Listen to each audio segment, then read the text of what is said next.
आज से हम एक सीरीज़ कंटिन्यू करने जा रहे हैं जिसमें बिहार शिक्षक भर्ती और बिहार प्रीलिम्स को लेकर अब तक बीपीएससी ने जो भी महत्वपूर्ण क्वेश्चन पूछे हैं अलग अलग सब्जेक्ट को लेकर हम उन क्वेश्चंस को डिस्कस करेंगे। तो आज हमारे सीरीज़ का पहला दिन है। आज हम पर्यावरण और पारिस्थितिकी से अपनी सीरीज़ को स्टार्ट करेंगे। तो साथियों, आप चैनल को सब्सक्राइब करें और इस सीरीज़ को कंटिन्यू देखें। मुझे लगता है कि इस सीरीज़ को देखने के बाद आप इन्वायरमेंट के 100% क्वेश्चन सोल्व कर पाएंगे, क्योंकि इसमें कोई भी क्वेश्चन ऐसा इंपॉर्टेंट नहीं छोटा है जिसको हमने कवर नहीं किया है। तो अब आगे ज़्यादा बात नहीं करते हुए हम स्टार्ट करते हैं सीरीज़ को। पहला क्वेश्चन हम पढ़ रहे हैं, पर्यावरण से क्या अभिप्राय है। इसमें भूमि, जल, वायु, पौधों एवं पशुओं की प्राकृतिक दुनिया जो इनके चारों ओर अस्तित्व में है, पहला स्टेटमेंट। दूसरा, उन संपूर्ण दशाओं का योग जो व्यक्ति को एक समय बिंदु पर घेरे हुए है। देखो यहाँ पे देखो, चारों ओर घेरे हुए है ना। और अगला स्टेटमेंट पढ़ते हैं, भौतिक, जैविक और सांस्कृतिक तत्वों की अंतक्रिया व्यवस्था। तो इन तीनों पॉइंट इनसे समझ में आ रहा होगा कि कहीं ना कहीं एक पॉइंट है, ये बीच में कोई व्यक्ति हो, या जीव जंतु हो, या पेड़ पौधा हो। तो यहाँ पे चारों ओर बोल रहा है कि घेरे हुए या फिर अंतर संबंधित एक दूसरे से। तो ये हमारा जो है पर्यावरण एक ब्रॉड टर्म है जिसमें क्या सारी चीज़ें कवर होती हैं। तो हमारा आंसर क्या हुआ, पहली बात भी सही है, दूसरी भी सही है, तीसरी भी सही है। तो हमारा आंसर हो गया इसका बी। अब आगे देखते हैं दूसरा क्वेश्चन, पर्यावरण किससे बनता है। जैविक घटकों से, अजैविक घटकों से, भूआकृतिक घटकों से, ये सभी से। अभी हमने बताया था कि जो भी व्यक्ति के उसके चारों ओर हैं चीज़ें, जैविक घटक हों, अजैविक घटक हों, भूआकृतिक घटनाएं हों या जैविक घटनाएं हों, सारी घटनाएं मिलाकर पर्यावरण बनता है। तो हमारा ये बी आंसर, डी आंसर। आगे देखते हैं तीसरा क्वेश्चन हमारा, 1987 में संयुक्त राष्ट्र में पर्यावरण से संबंधित एक प्रतिवेदन की प्रस्तुति के उपरांत धारणीय विकास यानी सस्टेन डेवलपमेंट पर चर्चा आरंभ हुई थी। वो क्या था, तो ये था दोस्तों जलवायु परिवर्तन पर दूसरा प्रतिवेदन था। ये हुआ क्या था कि world commission on environment development द्वारा 19 किसने, world commission on environment and development ने, इसे WCED भी बोलते हैं, इसने 1987 में एक रिपोर्ट पब्लिश की थी। ठीक है, तो उसका क्या था, रिपोर्ट का किस नाम से यानी थी वो रिपोर्ट यानी थी अवर कॉमन फ्यूचर। इसे अवर कॉमन फ्यूचर के नाम से इस रिपोर्ट को जाना जाता था। और ये रिपोर्ट निकाली किसने थी, तो इसे रिपोर्ट को किस नाम से भी जाना जाता था, इसे ब्रॉडलैंड रिपोर्ट के नाम से भी जाना जाता था। याद रखें, ब्रॉडलैंड रिपोर्ट के नाम से भी जाना जाता था। ठीक है, तीन क्वेश्चन कब, 1987 में WCED द्वारा अवर कॉमन फ्यूचर टाइटल के साथ में इसे रिपोर्ट को जो ब्रॉडलैंड रिपोर्ट के नाम से भी जाना जाता था। किससे संबंधित था, जलवायु परिवर्तन पर दूसरा प्रतिवेदन था ये। आगे देखते हैं हम चौथा क्वेश्चन। ये अब इनका जो हमें कालानुक्रम बताना है कि कौन जो है कब। तो इसमें आप देखते हैं सबसे पहले क्या होता है, हम इसे आगे पढ़ेंगे। रियो पृथ्वी सम्मेलन सबसे पहले कब हुआ था, ये हुआ था 1992 में। और उससे पहले, और ये मॉन्ट्रियल प्रोटोकॉल का परिवर्तन ये हुआ था 1987 में आया था, लेकिन परिवर्तन में आया था 89 में। ब्रॉडलैंड रिपोर्ट आपको बताइए अभी 1987। उसके बाद में the limit to growth report, ये कब आई थी, the limit to growth report ये आई थी आपकी, तो ये रिपोर्ट आई थी 1972 के पास, 1972। तो सबसे पहले चौथा आएगा हमारा, फोर्थ इनमें है तो पहला कट गया। उसके बाद में हमारा आएगा 1987, फोर्थ 2, उसके बाद में 3, फिर 1, 1992। तो ये आंसर हमारा आ गया। अब आगे चलते हैं। आमतौर पर समाचारों में आने वाला रियो 20 ये सम्मेलन क्या है, तो रियो 20 यह धारणीय विकास यानी सस्टेन डेवलपमेंट से रिलेटेड जितने भी सम्मेलन हुए थे ना, उसमें आपका कह लो या तो रियो 5, रियो +10, रियो +20, ये सब सस्टेनेबल डेवलपमेंट से रिलेटेड हुए थे। ठीक है, तो इसमें रियो 5 कब हुआ था, रियो 5 तो पहला सम्मेलन था, और जो अभी हमने बताया तो रियो पृथ्वी सम्मेलन ये 1992 में हुआ था। उसके जस्ट बाद 5 साल बाद रियो 5, फिर रियो 10, उसके 5 साल बाद रियो 10। रियो 10 कब हुआ था? 2002 में। उसके बाद रियो 20 2012 में रियो 20 हुआ। ठीक है, तो इनकी एक चीज़ और, इसकी जो रियो 20 था, रियो 20 का इसका शीर्षक भी क्या था? इसका शीर्षक था the future we want. The future we want, ये देखें, द फ्यूचर वी वांट। कभी कभी पूछ लेता है कि रियो 20 का शीर्षक क्या था, तो शीर्षक था तो हमारा द फ्यूचर वी वांट। ठीक है, आगे बढ़ते हैं। अब ये पूछ लेते हो क्वेश्चन, पृथ्वी सम्मेलन 5, इसे हम रियो 5 के नाम से भी जाने जाते हैं। रियो 5 कब हुआ था? ये 1997 में, रियो 5। उसके बाद रियो 20 का शीर्षक क्या था? देखो फिर से पूछ लिया इसने, द फ्यूचर वी वांट। आगे देखते हैं हम। ये पूछ रहा है, राष्ट्रीय पर्यावरण अभियांत्रिकी शोध संस्थान नीरी अवस्थित है। तो नीरी कहाँ पर है? नीरी दोस्तों ये हमारा महाराष्ट्र के नागपुर में है। नीरी महाराष्ट्र के नागपुर में। और कभी कभी पूछ लेता कि इसकी स्थापना कब हुई थी। देखो अगले क्वेश्चन में, तो नीरी कब और कहाँ स्थापित हुआ था? तो ये हुआ था नागपुर में। कब? 1958 में। नीरी 1958 में नागपुर में स्थापित हुआ था। आगे देखते हैं।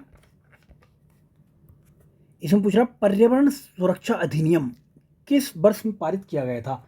तो पर्यावरण सुरक्षा अधिनियम कब? 1986 में पारित किया गया था। अगले, निम्नलिखित वर्षों में कब पर्यावरण संरक्षण अधिनियम पारित होता था? तो कब? 1986 में। भारत सरकार द्वारा पर्यावरण संरक्षण अधिनियम पारित कब गया? 1986। ये रिपीटेड क्वेश्चन है। तो ये क्या है? पर्यावरण सुरक्षा अधिनियम को अन्य किस नाम से जाना जाता है? इसे एक नए नाम में छाता विधान के नाम से भी जाना जाता है। छाता विधान, क्योंकि हुआ क्या था, 1972 में जब स्टॉकहोम सम्मेलन हुआ था, तो उसके बाद में भारत सरकार ने इसे कार्यान्वयन करने के लिए 1986 पारित किया था। ये कहाँ पे हुआ था? ये हुआ था आपका स्टॉकहोम में। स्टॉकहोम में सम्मेलन हुआ था जलवायु परिवर्तन को लेकर इसे। तो तभी इसे पारित करने के लिए, इसे जो है कार्यान्वयन करने के लिए भारत सरकार ने 1986 का ये एक्ट बनाया था, पर्यावरण संरक्षण अधिनियम। आगे, जेनेटिक इंजीनियरिंग अनुमोदन समिति का गठन किसके अधीन किया गया है? तो इसका जो गठन किया गया है वो इसी एक्ट के अंडर में किया गया है, 1986 का एक्ट। इसमें ऑप्शन कट गया, लेकिन आप लिख लो कि 1986 के अंदर ही इसका गठन किया गया है। किसका? जेनेटिक इंजीनियरिंग अनुमोदन समिति।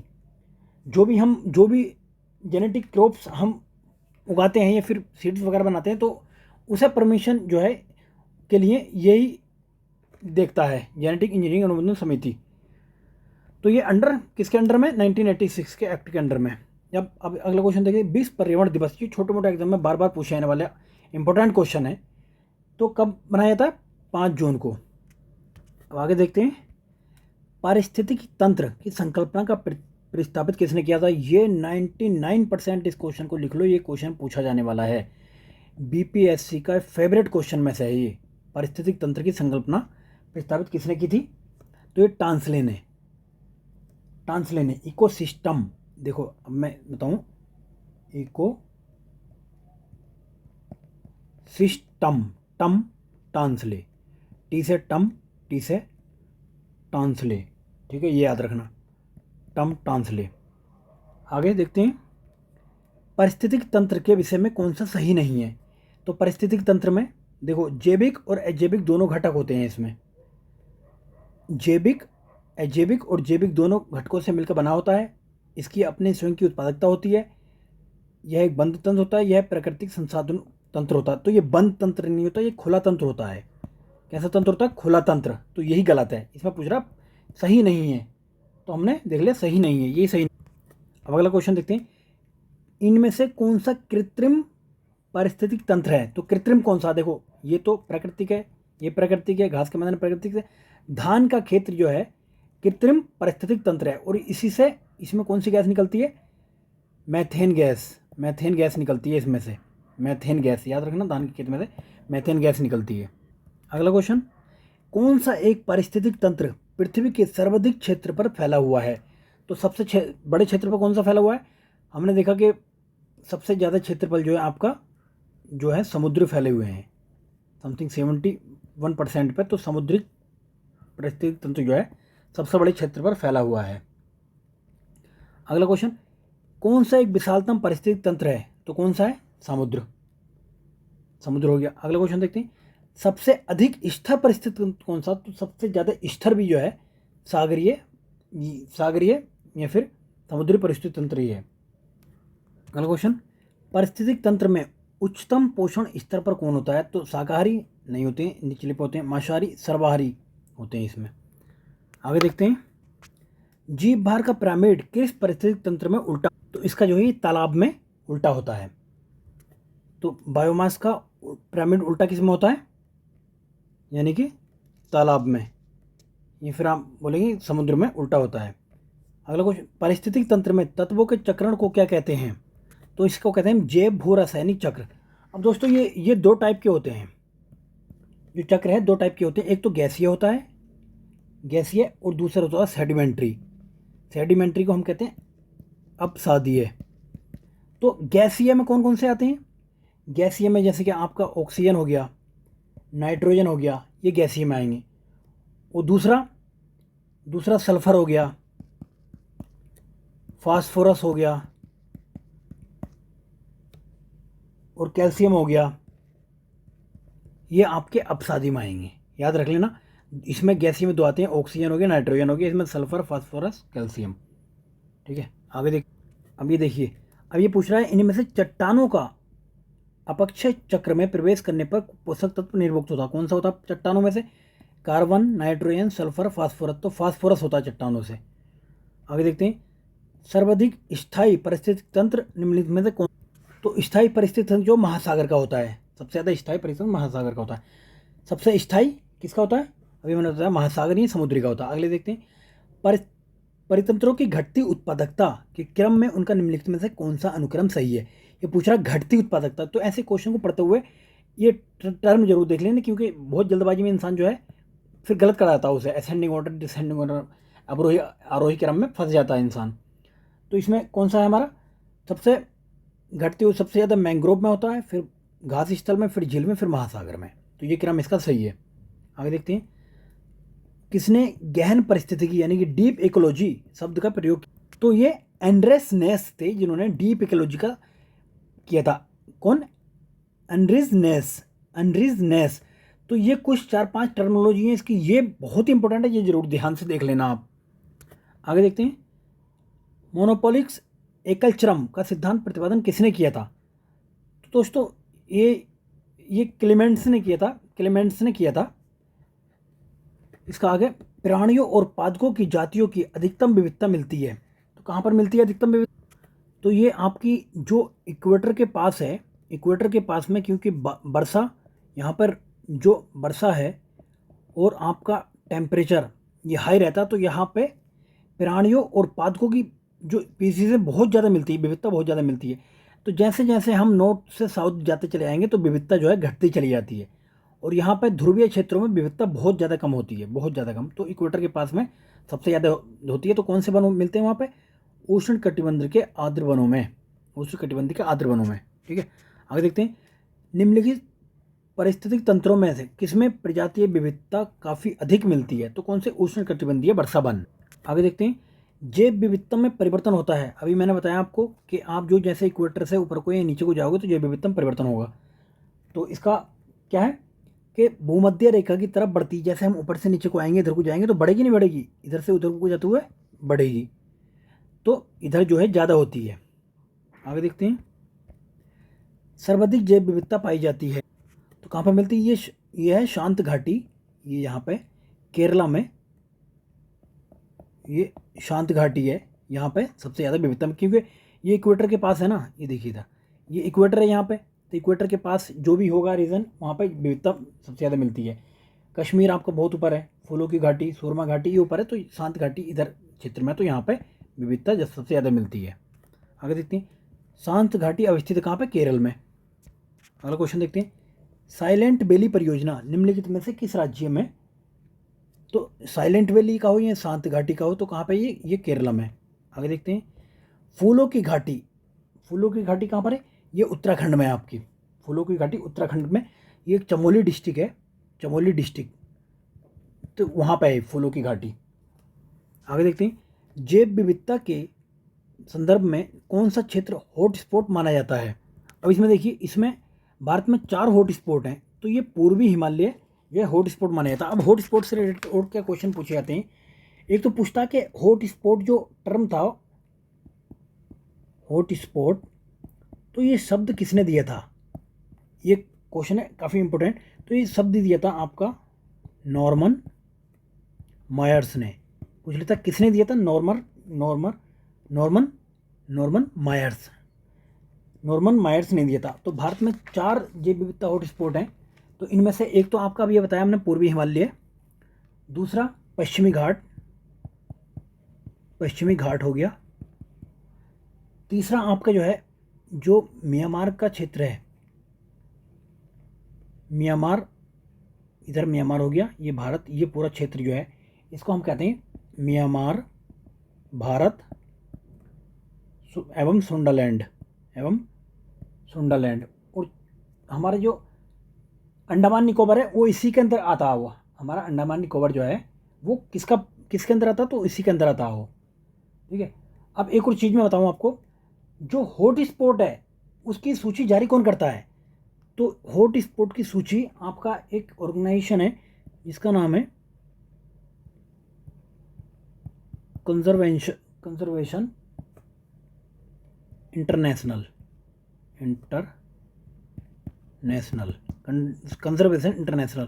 तो कभी कभी वो कंफ्यूज करने के लिए IUCN UNDP वगैरह ऐसा कुछ ऑर्गेनाइजेशन दे देगा, बट उसमें से ये सही नहीं है। तो ये जो है कंजर्वेशन इंटरनेशनल करता है। एक और चीज़, भारत में पूरे विश्व का कुल कितने जो है परसेंट जैव विविधता पाई जाती है? तो पूरे विश्व का समथिंग 8.2% है, 8.2%। ठीक है। अब आगे देखते हैं, पर्यावरण के संदर्भ में भारत में पाए जाने वाले हॉटस्पॉट कौन से हैं? देखिए अभी हमने देखा था पूर्वी घाट नहीं है, पश्चिमी घाट है और पूर्वी हिमालय है। यानी कि जब ऐसे देखेंगे आप तो ये पश्चिमी घाट है और इधर ये पूर्वी हिमालय है। तो दो तो ये हो गए। ठीक है, सुंदरलैंड वाला एक अलग हो गया हमारा। तो अभी देखते हैं, भारत का बायोडाइवर्सिटी हॉटस्पॉट नहीं है, इसमें से कौन? तो ये हिमालय भी देख लिया हमने, उत्तर पूर्वी भारत, पश्चिमी घाट। तो विंध्याचल जो है इसमें यहाँ पे पूर्व ये नहीं है, बायोडाइवर्सिटी हॉटस्पॉट नहीं है। अगला क्वेश्चन देखते हैं, भारत के निम्नलिखित क्षेत्रों में से कौन सा जैव विविधता की दृष्टि से उत्तेजनशील स्थल? वाह, यानी कि हॉटस्पॉट की बात कर रहा है, उत्तेजनशील स्थल यहाँ पे बोल दिया इसने, आप कंफ्यूज ना हो इसे देख के। तो पूर्वी हिमालय हो गया आपका, पूर्वी घाट आ गया तो हम काट देंगे इसको। दूसरे में ये कटा। अभी हमारा पहला तो ऑप्शन टिक हो गया था, तो ये इसमें पहला है नहीं, तो पहला और तीसरा यानी कि पूर्वी हिमालय और पश्चिमी घाट। आगे देखते हैं, भारत में सबसे अधिक जैव विविधता संपन्न क्षेत्र कौन सा है? तो वो पश्चिमी घाट ही है।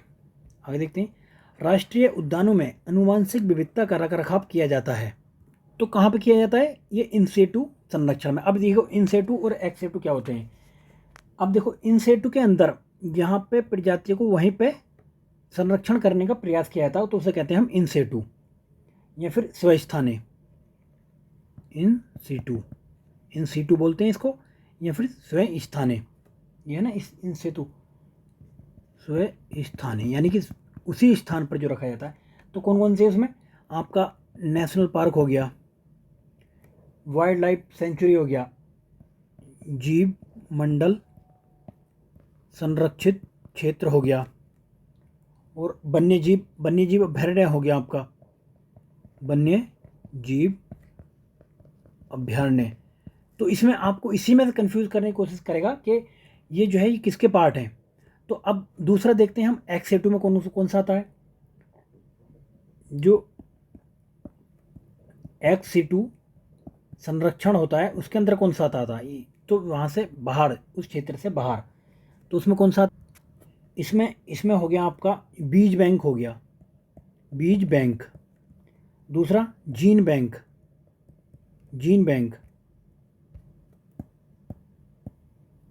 तीसरा इसमें हो गया वृक्ष, वृक्ष उद्यान भी होते हैं इसमें। और या फिर चिड़ियाघर हो गया, चिड़ियाघर। तो ये सब एक्स-2 के पार्ट हैं।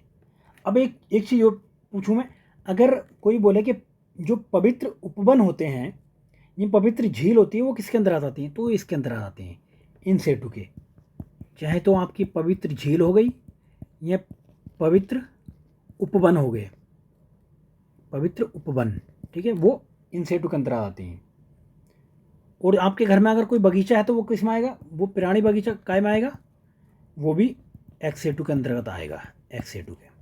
अब आगे देखते हैं, देखो क्वेश्चन, कौन स्वयंवासन संरक्षण रणनीति का उदाहरण नहीं है? तो ऐसे टर्म को आप हिंदी माध्यम के छात्रों से मेरी ये अपील है, एक रिक्वेस्ट है कि इस टाइप के टेक्निकल टर्म्स को आप इंग्लिश में भी देखने का प्रयास करें, क्योंकि हिंदी में कभी कभी गूगल ट्रांसलेशन से कुछ का कुछ लिख देता है वो। तो आप इंग्लिश में ऐसे क्वेश्चन को देख लिया करें, उसके बाद में अटैम्प्ट करें। तो ये जो है आपका, ये इंसेटू है, ये इंसेटू है, ये इंसेटू है। तो ये जो है वनस्पतिक बाग आपका इंसेटू नहीं है, ये एक्स-2 में रखते हैं हम इसको, एक्स-2 वनस्पति बाग। आगे देखते हैं, क्रियोबैंक एक्स-2 संरक्षण के लिए कौन सी गैस सामान्यतः प्रयोग की जाती है? तो इसमें हम नाइट्रोजन का प्रयोग करते हैं, नाइट्रोजन गैस का हम प्रयोग करते हैं इसमें। आगे देखते हैं, प्रकृति एवं प्राकृतिक संसाधनों अंतर्राष्ट्रीय संरक्षण संघ, वाह वाह, बहुत तगड़ा नाम, IUCN भी बोलते हैं हम। तो रेड डाटा बुक निकाली जाती है। तो उसमें रेड डाटा बुक में क्या होता है? जीव विविधता के प्रखर स्थलों यानी हॉट स्पॉटों में विद्यमान स्थानिक पौधों और पशु जातियों की सूची। दूसरा, संकटग्रस्त पौधों और पशु जातियों की सूची। तीसरा, विभिन्न देशों में प्राकृतिक और प्राकृतिक संसाधन संरक्षण हेतु संरक्षित स्थलों की सूची। तो देखो, पहली बात तो इसमें हॉट स्पॉट का हमने बताया, कंजर्वेशन इंटरनेशनल के नाम से एक ऑर्गेनाइजेशन था, इसका कोई मतलब नहीं है, तो हमारा ये एलिमिनेट हो गया पहला। अब दूसरी बात, ये दूसरी बात सही है, संकटग्रस्त पौधों और प्रजातियों की। अब तीसरी बात, इसमें स्थलों को शामिल नहीं किया जाता, तो तीसरा ये कट गया, हमारा दूसरा ऑप्शन सही है, केवल दूसरा सही है इसमें। आगे देखते हैं, रेड डेटा बुक, ये रेड लिस्ट कौन निकालता है? तो IUCN, डेटा बुक IUCN निकालता है, रेड डेटा बुक IUCN। आगे अब ये देखते हैं, बिहार का, देखो बहुत ही इंपॉर्टेंट क्वेश्चन है, बिहार का प्रथम रामसर क्षेत्र कहाँ स्थित है? तो ये अलग अलग टाइप से क्वेश्चन पूछा जाता है। लास्ट ईयर मुझे लगता है 67 BPSC में भी क्वेश्चन पूछा गया था, ये बार बार क्वेश्चन, इसका फेवरेट क्वेश्चन है। तो ये आपका जो है बेगूसराय में स्थित है। और ये किस नाम से जाना जाता है? नाम क्या है इसका? इसका है कांवर ताल, कांवर ताल वेटलैंड कहते हैं इसको, कांवर ताल आर्द्र भूमि, कांवर ताल आर्द्र भूमि। तो ये, और कब बना था ये? याद रहे आपको कि 21 जुलाई 2020 में, बस इतना 21 जुलाई याद करने की जरूरत नहीं, 2020 में बना था ये, याद रखना कब। देखो, बिहार में रामसर क्षेत्र, बेगूसराय में कांवर ताल आर्द्र भूमि के नाम से है, जो जुलाई 2020 में बना था। आगे, वेटलैंड दिवस कब मनाया था? तो 2 फरवरी को मनाया जाता है। अब 2 फरवरी को क्यों मनाया जाता है? तो उस टाइम हुआ क्या था कि